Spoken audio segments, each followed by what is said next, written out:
നെവിൻ പുറത്തായതിൽ അനുവിന് എന്തെങ്കിലും പങ്കുള്ളതായിട്ട് നിങ്ങൾക്ക് തോന്നുന്നുണ്ടോ? സത്യം പറഞ്ഞാൽ അനുവിന് അതിലൊരു പങ്കുമില്ല. ഇന്ന് രാവിലെ നമ്മുടെ ജിസയിലും അനുമോളും തമ്മിലുണ്ടായ പ്രശ്നത്തില് വലിഞ്ഞു കയറി ഇടപെട്ട് ബിഗ് ബോസിനെ വെല്ലുവിളിച്ച് ആദിലയുടെയും നൂറയുടെയും ആ ഒരു ട്രിഗർ ഗെയിമിൽ വീണ് പുറത്തായതാണ് നമ്മുടെ നെവിന്.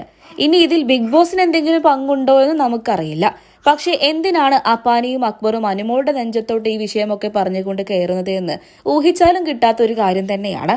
അപ്പാനിയും അക്ബറുമാണ് ഇപ്പോൾ നമ്മുടെ അനുവിനെ വൃത്തികേടുകളൊക്കെ തന്നെ പറഞ്ഞുകൊണ്ട് വല്ലാണ്ട് അങ്ങോട്ട് ട്രിഗർ ചെയ്യുന്നത്. നമ്മുടെ ബിഗ് ബോസ് വീടിനകത്ത് ഇതിനു മുൻപും പിൻപുമായിട്ട് ഒരുപാട് പേര് പലതരത്തിലുള്ള വൃത്തികേടുകൾ പലരെയും വിളിച്ചിട്ടുണ്ട്. തെറികളാണ് പലപ്പോഴായിട്ടും. ഇതിനൊക്കെ തന്നെയും തക്കതായിട്ടുള്ള പണിഷ്മെന്റ് നമ്മുടെ ബിഗ് ബോസും ലാലേട്ടനും നൽകിയിട്ടുണ്ട്.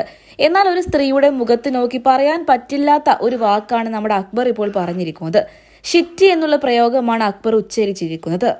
കക്കൂസ്, ഷിറ്റി എന്നൊക്കെ പറഞ്ഞുകൊണ്ട് ഒരു സ്ത്രീക്ക് താങ്ങാൻ കഴിയാവുന്നതിലും ഏറ്റവും മോശപ്പെട്ട സാഹചര്യത്തിലൂടെ തന്നെയാണ് ഈ വാക്കുകളൊക്കെ തന്നെയും കേട്ട് നമ്മുടെ അനു അവിടെ പിടിച്ചു നിൽക്കുന്നത്. സത്യം പറഞ്ഞാൽ അപ്പാനിയും അതുപോലെ തന്നെ അക്ബറും അനുവിനെ വല്ലാണ്ട് അങ്ങോട്ട് പിന്തുടർന്ന് ഒരുപാട് ട്രിഗർ ചെയ്യുന്നുണ്ട്. ഒരു സ്ത്രീയെ ഹരാസ് ചെയ്യുന്നതിന് തുല്യമായിട്ട് തന്നെയാണ് അക്ബർ നമ്മുടെ അനുവിനോട് പെരുമാറുന്നത്. വളരെ മോശപ്പെട്ട രീതിയിൽ തന്നെ. സത്യം പറഞ്ഞാൽ ഒരു പുരുഷനാണെങ്കിൽ പോലും അതൊന്നും കേട്ടു നിൽക്കാൻ കഴിയില്ല. പ്രത്യേകിച്ച് ഒരു സ്ത്രീക്ക് ഒട്ടും തന്നെ അഭിമാനിക്കുന്ന രീതിയിൽ ഒരു വ്യക്തി സംസാരിക്കുമ്പോൾ ഒരിക്കലും അത് കേട്ടു നിൽക്കാൻ സാധിക്കില്ല. നെവിൻ തെറ്റ് ചെയ്താലും അതിന്റെ കുറ്റം അനുമോളുടെ നെഞ്ചത്താണെന്ന് നമുക്ക് പറഞ്ഞേ മതിയാകൂ. അനുമോൾ ഈ വിഷയത്തിൽ ഒന്നും തന്നെ ചെയ്തിട്ടില്ല. നെവിൻ സ്വന്തം തീരുമാനത്തിന്റെ അടിസ്ഥാനത്തിൽ തന്നെയാണ് ബിഗ് ബോസ് വീട്ടിൽ നിന്നും പുറത്തു പോയത്. ഇനി അതല്ല എന്നുണ്ടെങ്കിൽ നെവിൻ പുറത്തു പോകാൻ കാരണക്കാരായത് ആദിലയും നൂറയുമാണ്.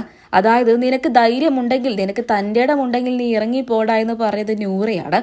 അത് കേട്ടതോടെയാണ് നെവിന് ഓടി ബിഗ് ബോസിന്റെ പുറത്തു പോയത്. അതുകൊണ്ട് തന്നെ ഇതിന്റെ പൂർണ്ണ ഉത്തരവാദിത്വം നൂറയ്ക്കും അതിലേക്കുമാണ്. എന്നാൽ ഇതിന്റെ പഴികളെല്ലാം കേൾക്കുന്നത് നമ്മുടെ അനുവാണ്. അനു ഒരു കുറ്റവും ചെയ്തിട്ടില്ല ഈ വിഷയത്തിൽ. എന്നിട്ടും അനുവിനെ വല്ലാണ്ട് അങ്ങോട്ട് എല്ലാവരും വട്ടം ചേർന്ന് ട്രിഗർ ചെയ്യുന്നുണ്ട്.